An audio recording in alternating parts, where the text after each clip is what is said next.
আয়ুষ্মান ভারতের যারা ফর্ম পায়নি অথচ তাদের বেনিফিশিয়ারি পোর্টালে নাম দেখাচ্ছে এবং ইকেওয়াইসির অপশনও দেখাচ্ছে, তাদের কি ইকেওয়াইসি করা দরকার নাকি নেই? এই প্রশ্নটা কাল আমার মাথায় আসার জন্য আমি আয়ুষ্মান ভারতের হেল্পলাইনে ফোন করেছিলাম। আর সেখান থেকে আমি ইকেওয়াইসি সংক্রান্ত যে রেসপন্সটা পেলাম সেটা আপনারা শুনুন।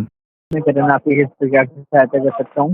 जी, मेरा आयुष्मान भारत को लेके एक थोड़ा क्वेश्चन है, क्वेरी है एक्चुअली। जी। हमारे घर में अभी भी फॉर्म नहीं दिया गया है, लेकिन मेरा पोर्टल में दिखा रहा है कि आयुष्मान भारत में मतलब एक जन का वेरिफाइड है और हमारा आइडेंटिफाइड है। तो हमें भी क्या जी, मतलब जी। जिनका आइडेंटिफाइड बाकी फैमिली मेंबर का ई-केवाईसी कर लेना चाहिए? हाँ जी सर, बिल्कुल। ठीक है। इतना ही क्वेरी था बस।